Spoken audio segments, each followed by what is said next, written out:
दिनांक 28 एप्रिल रोजी जुन्नर शहरात विश्व हिंदू परिषद, बजरंग दल, दुर्गा वाहिनी, सकल हिंदू समाज जुन्नर यांच्या वतीने काश्मीरमधील पहलगाम येथे धर्म विचारून हिंदू बांधवांवरती झालेल्या भ्याड हल्ल्याच्या निषेधार्थ बदला घ्या आंदोलन करण्यात आले।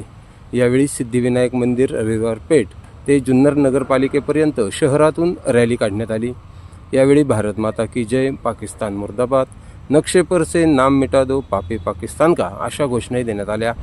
तसेच पाकिस्तानी राष्ट्रध्वज पायाखाली तुडवून तीव्र निषेध यावेळी व्यक्त करण्यात आला। यामध्ये लहानांपासून ते मोठ्यांपर्यंत महिला व ग्रामस्थ उपस्थित होते।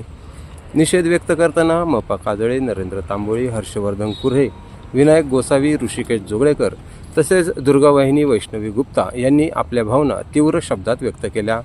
याच बातमीचा आढावा घेतला आहे शिवभूमी न्यूजचे जुन्नर प्रतिनिधी अक्षय डोके यांनी।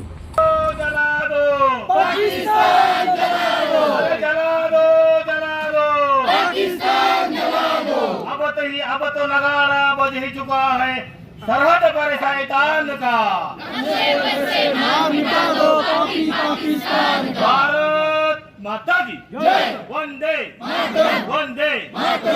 या ठिकाणी पहलगाम या ठिकाणी जो अतिरेक्यांनी भ्याड हल्ला केला आणि जो धर्मभाव हल्ला केला त्याचा निषेध करण्यासाठी आपण या ठिकाणी जमलेलो आहोत। आपण आज या निषेध मोर्चाचं आयोजन विश्व हिंदू परिषद, बजरंग दल तसेच सकल हिंदू समाज, त्याचबरोबर जुन्नर शहर व तालुक्यातील सर्व पक्षीय असा हा बदला घ्या मोर्चा होता। हा कोणत्याही प्रकारचा निषेध मोर्चा नव्हता, कारण की खूप वेळा झालं की आपल्यावर होत राहतात, अतिरेकी हल्ले होतात।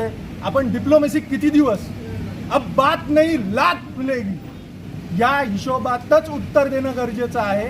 ज्या पाकिस्तानने आज आतंकवादी पाठवले म्हणतो, पण ज्या घरातल्या सापांनी त्यांना उत्तर दिले आणि त्यांना जागा दिली, अशा प्रत्येक घरातल्या सापाला हा एक इशारा आहे की आता कुणीही शांत बसणार नाही। इथे राहून इथलेच गुणगान गायचे, जर पाकिस्तानचे गायले तर त्याला तिकडेच पाठवलं जाईल। जय श्रीराम।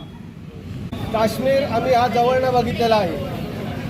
1996 साली ज्या वेळेला अतिरेक्यांनी सांगितलं का आम्ही यात्रा, अमरनाथची यात्रा होऊन देणार नाही, त्यावेळेला जुन्नर शहरामधून आम्ही 6 जण त्यावेळेला गेलो होतो। माझ्याबरोबर नंदू तांबळी होता, संजू परदेश खत्री होता, त्याचे रमेश करपे होते, माझे काका होते आणि बंडू दामशे म्हणून होते। त्यावेळेला जुन्नर शहरातून आम्ही पहिल्यांदा 5 जण आम्ही यात्रेला गेलो अमरनाथला।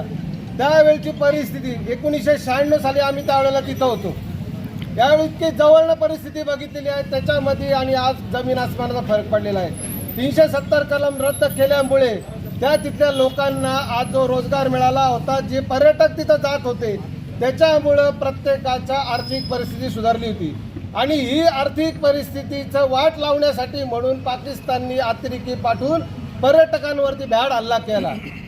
आजचे तिथल्या लोकांचे जे आम्ही बोललो, आपलं जे युद्ध आहे ते कोणत्याही फक्त पाकिस्तानी आर्मी बरोबर आपलं युद्ध आहे, पाकिस्तानच्या नागरिकांबरोबर आपलं युद्ध नाहीये। पण जी आर्मी आहे त्यांना ठेचून काढण्यासाठी आपली आर्मी सक्षम आहे। आम्ही जवळनं युद्ध पाहिलेलं आहे। 1999 साली आम्ही त्यावेळेला कारगिलच्या युद्धाच्या वेळेला आम्ही यात्रेकरू म्हणून तिथं गेलो होतो, तेव्हा तिथली परिस्थिती आम्ही स्वतः जवळनं पाहिलेली आहे। हे फायरिंग असतं, बनियाच्या वेळेला मी होतो, नंदू होतो, आमच्या समोर फायरिंग झालं। आपला BSFचा एक सैनिक यांनी एकाला जवळनं गोळी मारली, आम्ही 50 मीटरवरनं जवळ नाही पाहिलेले। म्हणजे जी परिस्थिती आत्ता आहे, त्या लोकांवरती अतिरेक्यांनी जे मारलं ते आम्हाला माहिती आहे कसं झालं ते। त्यावेळेला आम्ही आत्ता सगळेजण खूप दुःखात आहे आणि आम्ही सगळ्यांनी भावपूर्ण श्रद्धांजली वाहतो आणि थांबतो। जय हिंद।